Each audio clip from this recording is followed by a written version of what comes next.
Nós inovamos e moldamos a generosidade do planeta às nossas necessidades. E novos recursos alimentam novas lutas. Dá poder a novos povos.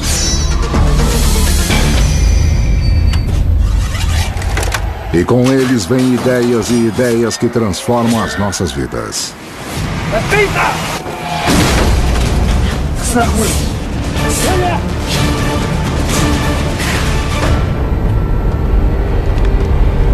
Em meio ao caos, um planeta que não perdoa. Muita coisa não dará certo. Mas para alguém, as peças se juntarão e o sucesso virá. Será o caminho-chave que marcará a humanidade. Humanidade. A história de todos nós.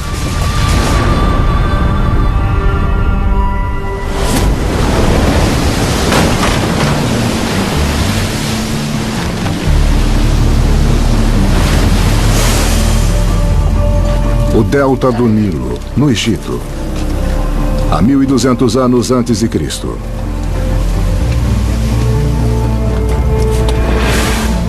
A humanidade vê as grandes civilizações caindo uma a uma.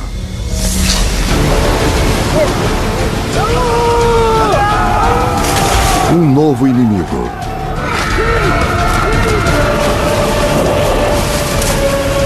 Os egípcios chamam de as pessoas do mar. Fome, violência. Sua origem ainda é um mistério ainda hoje em dia.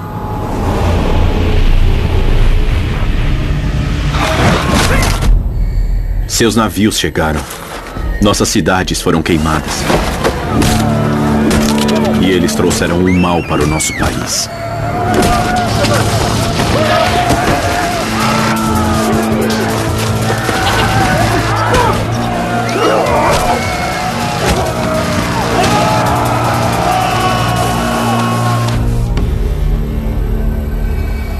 Mil anos depois da Era das Pirâmides, mesmo o adorado Egito encara a destruição.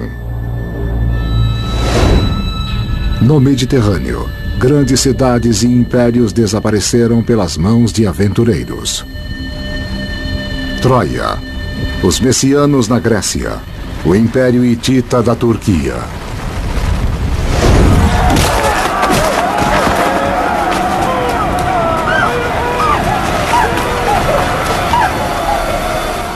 A visão de navios no horizonte devia provocar calafrios na espinha. Devia ser a coisa mais horripilante de se imaginar. Quando as pessoas do mar provocavam a queda de um estado, daí era como uma queda de dominós e todo o resto do Mediterrâneo iria sucumbir.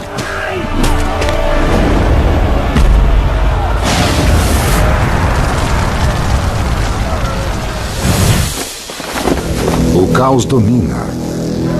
O comércio acaba. O suprimento de bronze. A vida da civilização chega a zero. A humanidade se depara com o colapso de milhares de anos de progresso. Mas em uma ilha ao leste do Mediterrâneo, um grupo pioneiro de pessoas que trabalhava com metal descobre uma das chaves para o nosso futuro.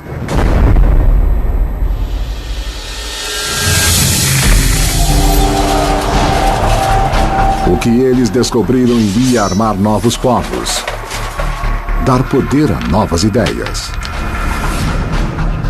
enviar a humanidade pelo mundo afora e transformar o planeta. A Era do Ferro. Uma era ainda viva hoje em dia.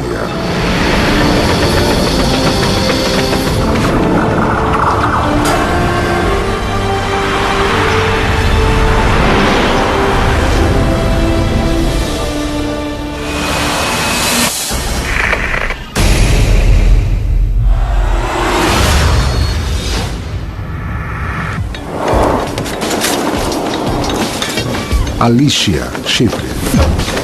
Uma ilha assim chamada por seu conteúdo de cobre. Mas o suprimento de estanho para fazer o bronze a partir do cobre tinha acabado. Deparando-se com a ruína, os forjadores de metal fazem uma descoberta que iria mudar o futuro da humanidade. Pedras vermelhas oxidadas encontradas em toda a ilha. Elas contêm a matéria-prima mais importante da história: o ferro. Surgido pela explosão de uma estrela supernova, o ferro forma o centro da Terra. Maior do que a Lua, mais quente do que o Sol. Sem ele não haveria atmosfera, nem campo magnético. Não haveria vida. É o quarto mineral mais comum da crosta terrestre.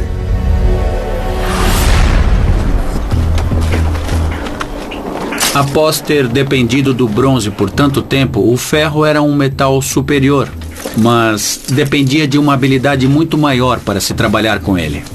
O fogo é a base para o uso de metais. Existem metais naturais no solo que podemos retirar com relativa facilidade, por exemplo, os meteoritos. Os meteoritos metálicos são feitos de aço inoxidável, que é uma mistura de ferro e níquel. Mas eles são inúteis sozinhos. Só podem servir como ferramentas quando podemos derretê-los. Para forjar o ferro era preciso um supercombustível: carvão. A madeira queimava em fornos. Mais carbono, mais energia. Queima em temperatura alta por mais tempo. O ferro aparece em uma etapa posterior e é definitivo para muitas coisas. Duplica rapidamente a produção de alimentos, porque o arado de ferro penetra mais na terra e permite uma semeadura dobrada anualmente. O ferro é mais duro, pode ser melhor trabalhado nas laterais e é extremamente abundante. Essa habilidade devia ser divulgada muito rapidamente para que as pessoas descobrissem as vantagens que o ferro traria para elas. As armas de guerra se tornam mais eficientes e com isso aparece o deslocamento importante dos vilarejos. A ferradura dos cavalos protege a vida dos cavalos e mantém a circulação. As defesas, couraças e os cascos também ficam mais eficientes.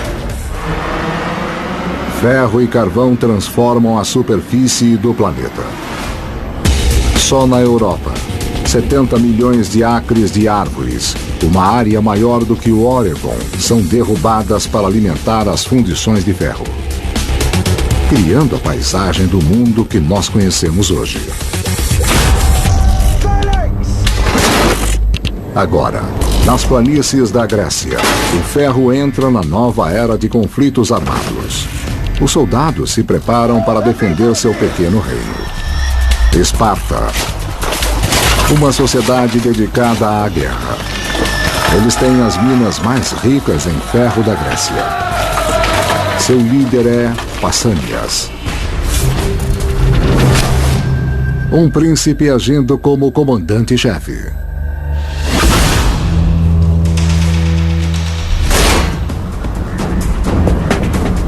Porém, existe outro superpoder na época: a Pérsia. Esparta só tem 8.000 quilômetros quadrados. O Império Persa tem mais de 1 milhão. A batalha tão desequilibrada irá moldar a história da humanidade. Pausanias está mantendo Esparta unida após a morte do rei, seu tio.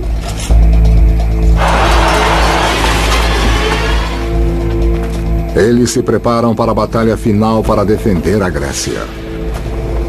Eles são os piores seres humanos do planeta e eles vão continuar sendo assim.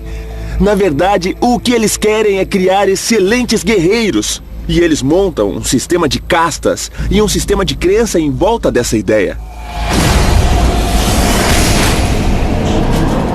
Essas pessoas tendem a achar que certos grupos valem muito mais do que outros e que necessariamente devem dominá-los, simplesmente porque acham que têm argumentos religiosos ou têm superioridade étnica.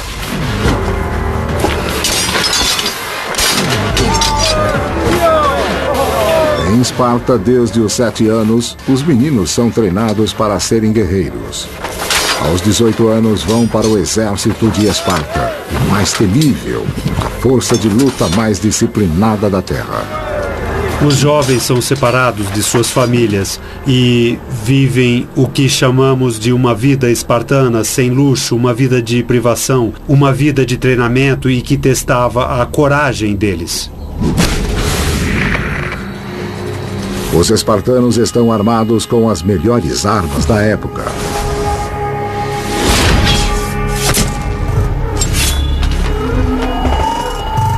Lanças e espadas de ferro.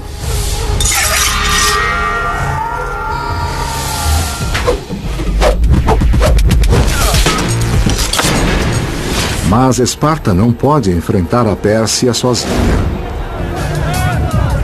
Na Grécia, o rival de Esparta era Atenas, também pequena e vulnerável. Uma cidade de mercadores, teatrólogos e fazendeiros que tinha que enfrentar um poderoso inimigo. E Atenas tinha que decidir se aceitava a Pérsia como sua soberana ou iria contra o seu rival. A decisão iria determinar o futuro do mundo ocidental, a história de todos nós. A Era do Ferro dá poder para as pessoas. O pequeno estado-cidade de Atenas tem que escolher: se submeter ao Império Persa ou lutar por sua liberdade.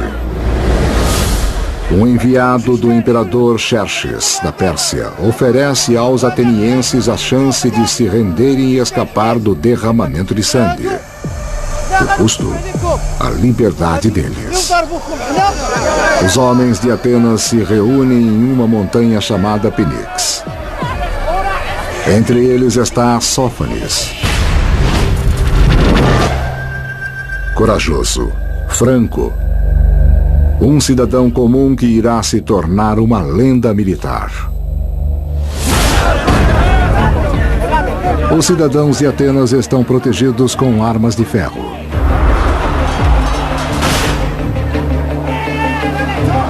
Eles têm o dever de se defenderem e de defender sua cidade.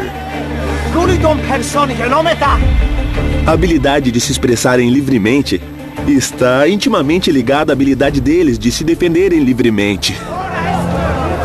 Os atenienses apreciam e valorizam a liberdade, sua habilidade de se expressar, sua habilidade de aceitar o seu governo e o seu desejo de lutar por isso. As decisões políticas em Atenas não são tomadas pelos reis, mas pelos cidadãos armados, homens como Sófanes. Um novo sistema político, um legado que ainda hoje molda nossa civilização. A democracia.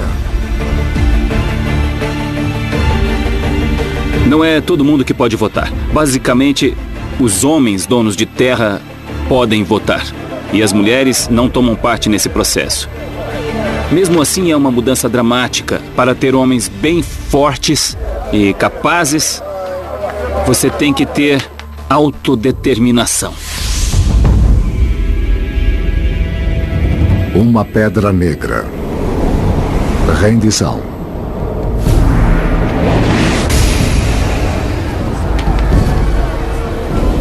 Uma pedra branca. Lutar. Votando sim, você se comprometeria a arriscar sua vida lutando. Votando não, estaria salvo, mas seria governado por um estranho. Uma decisão difícil, mas o ponto era, estava sendo tomada por pessoas do povo. E isso é que era surpreendente sobre o que os gregos introduziram na história da humanidade. O ideal era votar com a razão.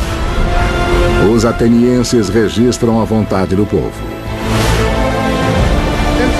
Nosso amor é tal pela liberdade que nós nunca vamos nos render.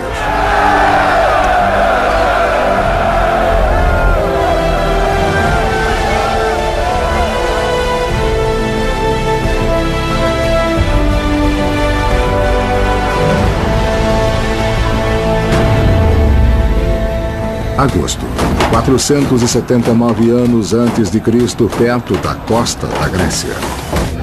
Os rivais deixam de lado suas diferenças para defender suas terras contra o Império Poderoso. Os persas, milhares de soldados recrutados através do mundo antigo. Do outro lado, os patriotas gregos.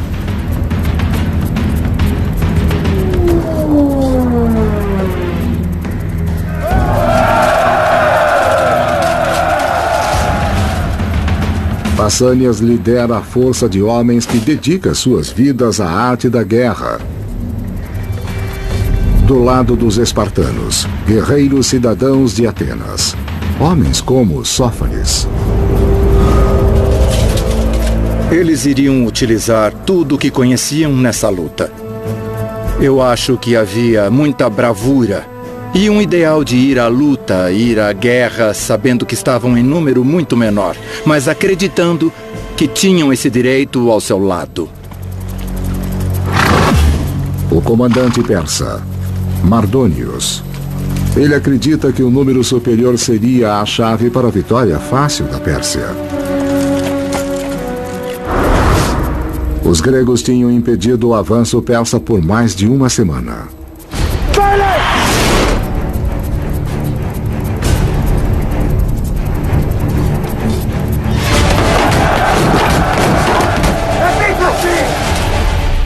Os gregos se alinharam para enfrentar o inimigo. Eles estavam exaustos, em menor número, expostos.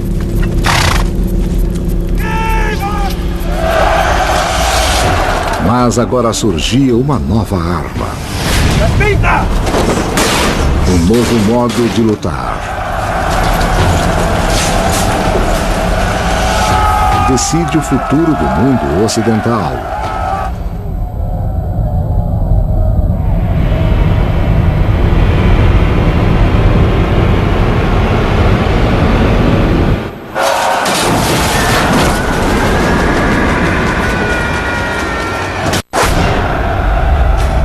O futuro da civilização ocidental está sendo decidido na Grécia.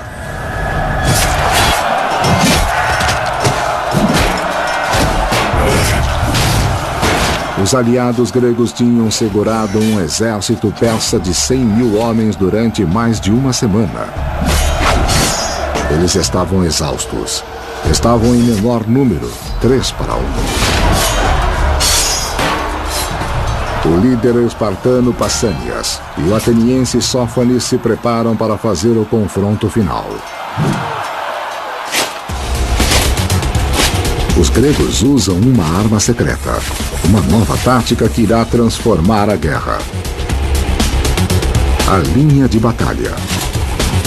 A linha de batalha requeria que os soldados trabalhassem bem juntos para um proteger o outro e para ter uma força muito coesa e ter poder suficiente para seguir adiante. Eles mantinham os escudos juntos e só se separavam para dar espaço para cravar a espada no inimigo e daí dar mais um passo à frente. Você conseguia dominar um campo de batalha trabalhando junto como uma equipe coordenada.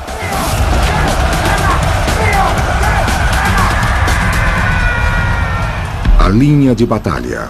Um tanque humano. Os gregos impediram o avanço persa. Os soldados se dispersaram.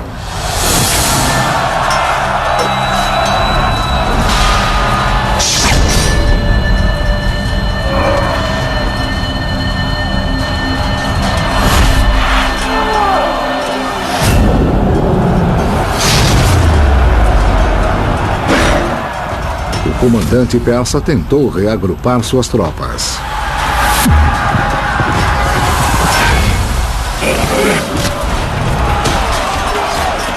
Mas pagou o preço.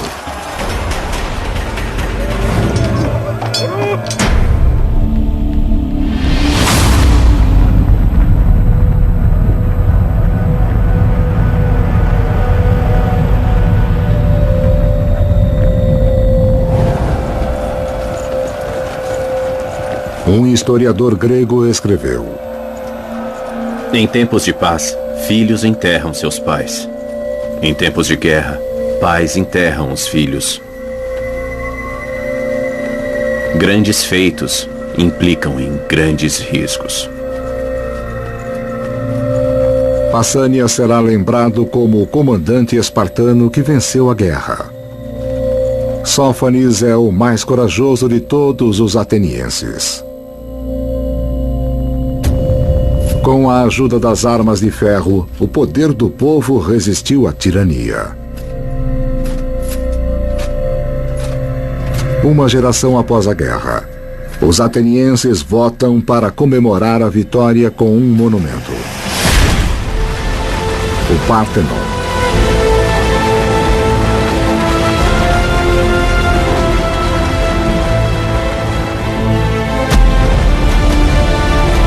Levou 15 anos para construí-lo.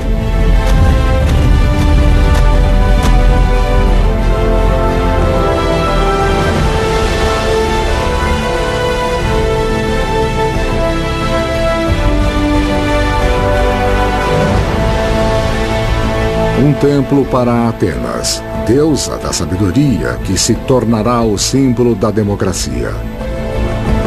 É o modo mais justo de organizar uma sociedade que ninguém na história humana tinha concebido e percebido. E nós recebemos tudo isso indiretamente de um pequeno grupo.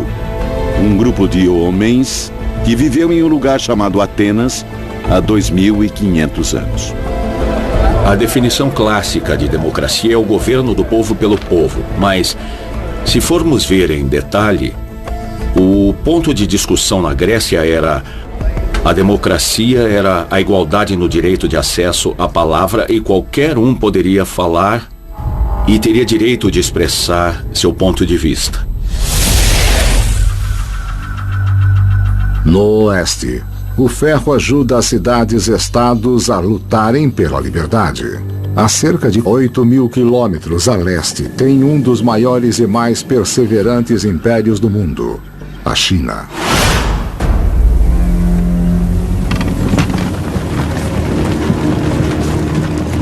O homem mais poderoso do mundo está em uma jornada para achar o segredo da vida eterna. Shi Huangdi, o primeiro imperador da China.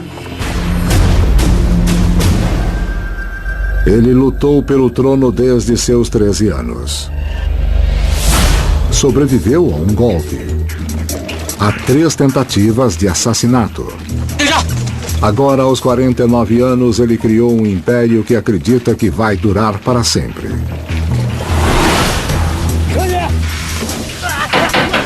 Para seu sucesso, foi crucial um novo tipo de tecnologia do ferro: uma liga de carbono e ferro. Superaquecendo o ferro em uma fornalha, os forjadores de metal chineses estabeleceram as fundações do futuro industrial da humanidade. Basicamente, você pode colocar, o ferro em um molde e fazer o que você quiser. Daí você tem um mundo de tecnologia imbatível. O ferro líquido é colocado em moldes para produzir objetos idênticos aos milhares. 200 anos antes de Cristo, o nascimento da produção em massa. Uma revolução tecnológica que apareceu devido ao maior transformador da história do homem: a guerra. Todas as grandes transformações que o planeta sofreu foram derivadas da guerra. Um novo tipo de arma iria mudar o modo como lutávamos. Ajudaria a unificar o império e estabeleceria as fundações de uma proeza da engenharia que iria mudar a face do planeta. China, 200 anos antes de Cristo. Os soldados do primeiro imperador da China mudam o aspecto da guerra com um novo tipo de arma: a balista. A balista chinesa tinha cerca de 58 centímetros, mais do que 5 vezes da balista europeia. O arco tinha o mesmo peso e 5 vezes mais potência, 5 vezes mais alcance e 5 vezes mais vigor. Flechas de ferro lançadas a alta velocidade, a cerca de 400 metros. Na história da humanidade, essa era a primeira vez em que a produção em massa se tornava importante como parte da construção do Estado e do Império. Fácil de usar, com poucos dias de treinamento, soldados a pé se tornavam máquinas de matar.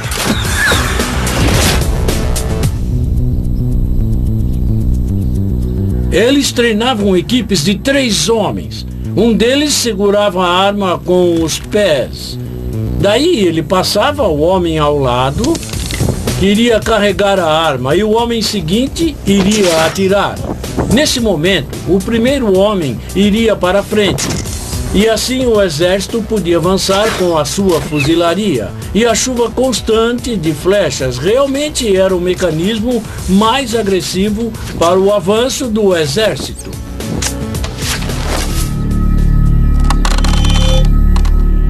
A inovação. Partes padronizadas que podiam ser substituídas.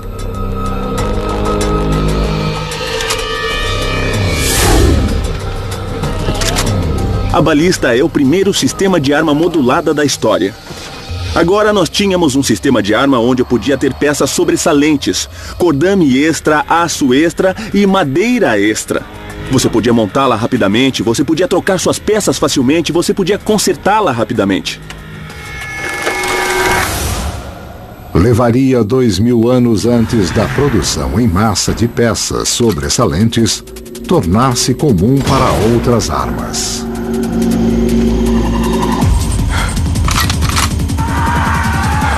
Os fabricantes americanos de armas foram os pioneiros, fabricando o mosquete Springfield em 1861. Uma década mais tarde, o icônico Colt 45.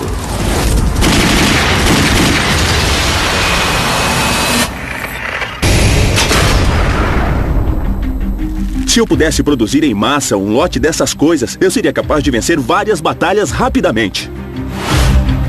Armados com a balista, os exércitos do primeiro imperador atacaram 6 reinos. Em apenas 9 anos, ele conquistou mais de 2 milhões de quilômetros quadrados, 27 milhões de pessoas.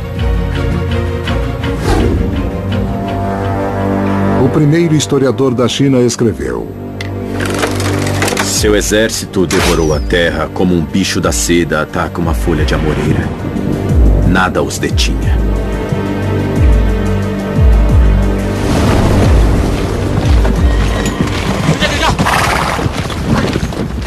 O primeiro imperador da China pôs fim a 200 anos de guerras de um estado contra o outro.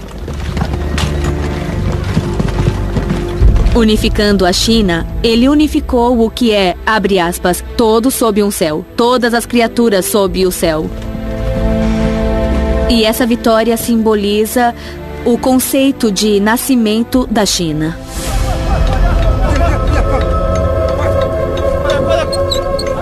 Para defender seu novo império, o primeiro imperador começa o seu projeto de engenharia mais ambicioso da história da humanidade: a Grande Muralha da China. Foi construída para impedir que os nômades da Ásia Central chegassem à China.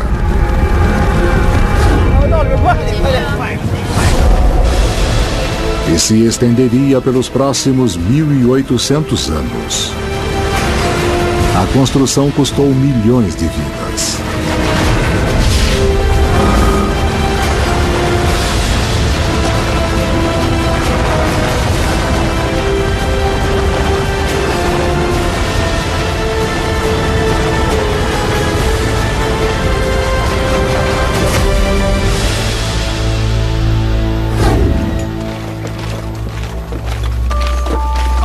Mas após 11 anos de governo, em uma jornada para encontrar a legendária energia mágica, para obter o segredo da vida eterna, Shi Huangdi, o homem mais poderoso do mundo, fica doente.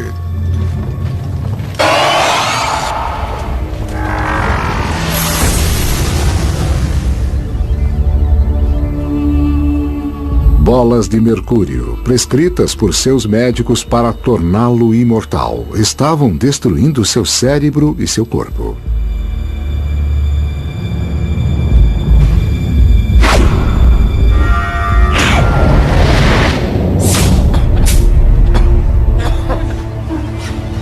A busca do primeiro imperador pela imortalidade derrotou a sua megalomania. Ele tinha conquistado e criado esse vasto império nunca visto, e ele achava que iria governar para sempre. Mas ele não podia enganar a morte. Diziam que se certas cerimônias não fossem realizadas exatamente da forma estabelecida, o ambiente e os efeitos iriam por terra porque a pessoa do imperador estava diretamente vinculada ao destino da China. Aos 49 anos, Shi Huangdi, o primeiro imperador da China, morre.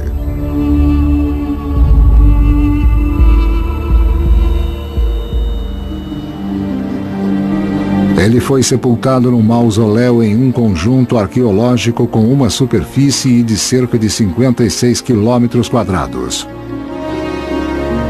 Mas ele não fez sua jornada para o além sozinho.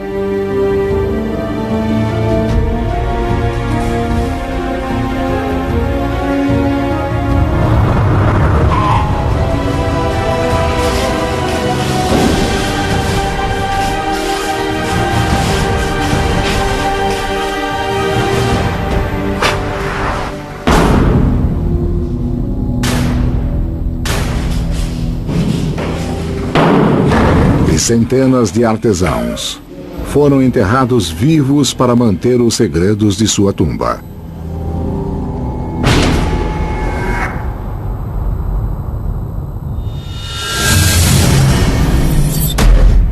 E para guardar o imperador, uma força extraordinária de 8.000 soldados. O exército de terracota.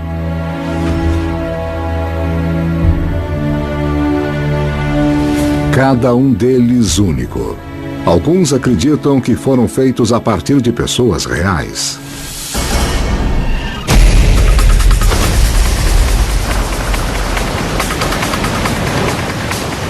Enquanto na China a Era do Ferro constrói um império, na costa da África uma frota sai em uma expedição que lança a humanidade na grande era da exploração. Liderando uma frota de 60 navios, Hanno, rei de Cártaro. Aventureiro e pioneiro.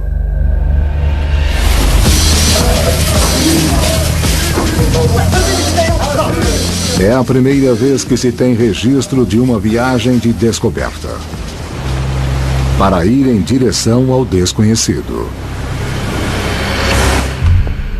O povo de Hanno eram os fenícios, um império de comércio marítimo com colônias em todo o Mediterrâneo. Isso fez deles os melhores construtores de navios do mundo. Seu segredo? Ferro. O que torna o ferro melhor do que o bronze é que ele pode ser melhor moldado. Se estivesse tentando trabalhar com madeira, a habilidade de conseguir moldá-la significava que você iria obter pranchas grossas. Você podia moldar as vigas e construir navios melhores. As ferramentas de ferro revolucionaram a construção de navios e permitiram que a humanidade inovasse como nunca. Uma invenção revolucionária. A quilha. Agora os navios podiam ficar estáveis em águas turbulentas. A chave do futuro da humanidade no mar.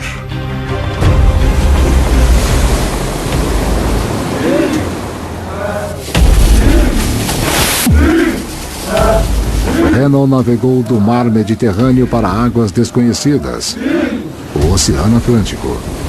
Com 30.000 colonizados, ele está procurando por novas terras, novas oportunidades. Para alguns desses exploradores, tudo o que eles sabiam era que o mundo acabava de repente. É um passo no desconhecido, um grande passo.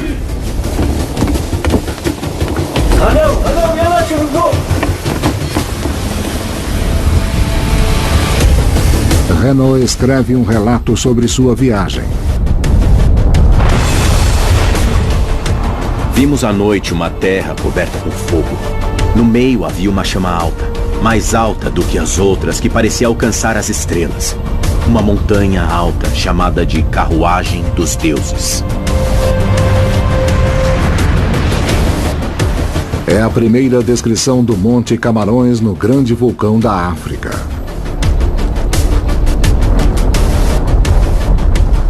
Ele registrou isso usando uma nova forma revolucionária de escrita: o alfabeto. Os fenícios criaram 22 símbolos ou letras que podiam ser combinados para representar quase todos os sons em qualquer língua. Fácil de aprender, o alfabeto coloca a leitura e a escrita ao alcance de todos. Uma das chaves da comunicação no futuro. O aparecimento da primeira escrita tem a ver com o comércio. São anotações que estão ligadas ao depósito de grãos, contas, contabilidade, que logo vão derivando, digamos assim, e vai se simplificar. E aí vai derivando para uma forma mais abstrata e aparece a escrita com palavras.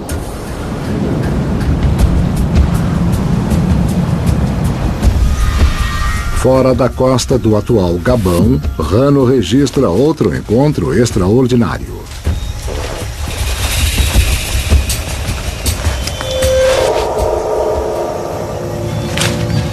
Há uma ilha cheia de homens e mulheres selvagens. Eles têm o corpo peludo. Nossos intérpretes os chamam de gorilas.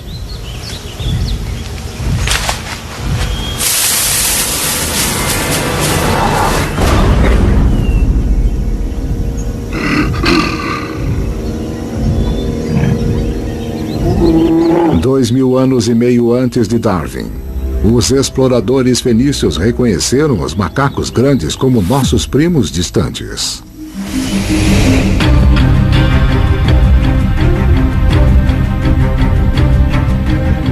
Os fenícios formaram colônias através do mundo mediterrâneo, espalhando o comércio e as ideias para o Líbano, Tunísia, Chipre, Sicília e a ilha de Ibiza.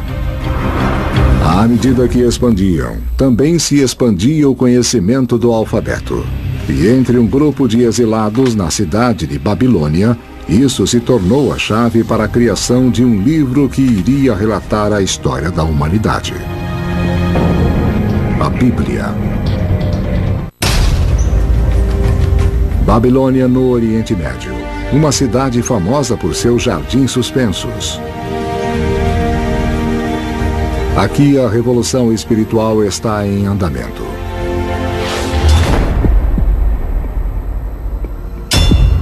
A Era do Ferro é uma era de novos povos, novas ideias e da fé que ainda domina a humanidade no mundo de hoje.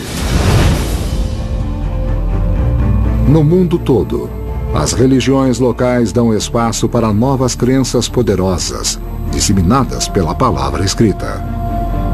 A fé mundial ainda está conosco hoje. O hinduísmo uniu a Índia. Ao pé das montanhas do Himalaia, as palavras de Buda alcançaram a Ásia. E na China, os escritos de Confúcio irão ajudar a ordenar a vida de um quarto do mundo. A era de Jesus, Buda e Confúcio parece ter sido um período tumultuado com o surgimento da tecnologia do ferro. Parece que a espécie humana no mundo todo está alcançando um nível de sofisticação política e social que nunca tinha tido, e eles estavam passando por isso ao mesmo tempo.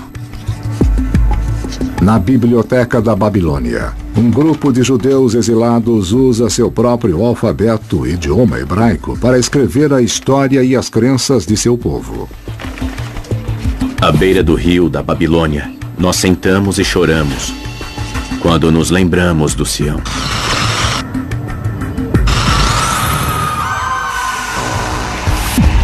Duas gerações atrás, a Babilônia tinha conquistado Jerusalém.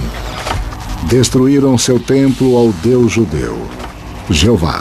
Exilaram os judeus na Babilônia.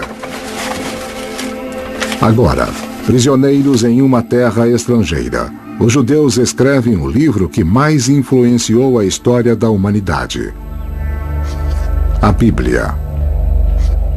O que sabemos hoje sobre a fé judaica não começa com Abraão, nem com Moisés, nem mesmo com o Templo de Salomão. A fé judaica começa no exílio na Babilônia. A Babilônia é a cidade do futuro. Cosmopolita, multicultural, uma cidade com diferentes deuses. Mas nessa mistura de culturas, os judeus escrevem uma ideia revolucionária para a humanidade: monoteísmo. Toda existência criada por um Deus. Ao invés de pensar que Jeová era o maior de todos os deuses, não apenas um entre muitos deuses, acharam que ele era o Deus de Israel. Os judeus começaram a pensar que talvez Jeová fosse o único Deus.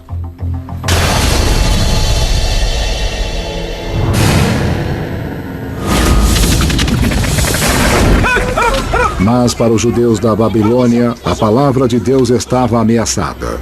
A cidade estava sitiada pelo exército do Império Pérsia. Se ela caísse, seus escritos frágeis poderiam ir para a fogueira. Agora, um homem vê seu momento. Ele vê a oportunidade: Zorobabel.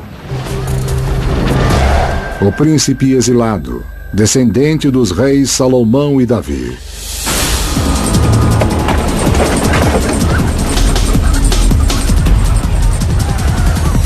Ele decide que irá liderar os judeus para saírem do exílio e irem para a Terra Prometida.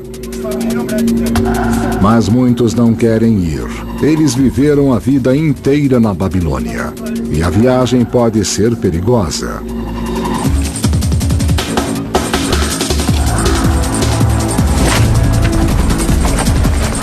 Finalmente, Zorobabel convence centenas de famílias a partirem. Sua partida da Babilônia se tornará um novo capítulo na história da humanidade. Saiam da Babilônia. Fujam dos babilônios. Declarem isto como um grito de alegria. Proclamem isto. Mandem a mensagem aos confins da terra. Digam: o Senhor redimiu o seu servo. Uma jornada épica de 800 quilômetros para a cidade sagrada que eles nunca tinham visto: Jerusalém. Mesmo que você tenha sido banido para a terra mais distante sob o céu, lá seu Senhor, seu Deus, vai acolher você e trazê-lo de volta. Levavam com eles as palavras que se tornariam o Velho Testamento da Bíblia, o livro mais lido em todo o mundo. 6 bilhões de cópias vendidas nos últimos 500 anos. A Bíblia é o texto mais influente jamais escrito. A Bíblia foi o primeiro best-seller, foi o primeiro livro impresso na imprensa e hoje ainda ela é um best-seller. E as tiragens fazem com que a população tenha acesso ao texto. O que quer dizer, em outras palavras, que a Bíblia ensinou todo mundo a ler. O ferro abriu uma nova era para a humanidade. Transformou paisagens, forjou novas conexões, mudou o modo de pensar. Agora, um novo tipo de império iria aparecer: Roma. A humanidade segue em frente com um novo ritmo de vida. E em uma cidade dentro do Império Romano, a vida e morte de um homem vai transformar a vida de milhões.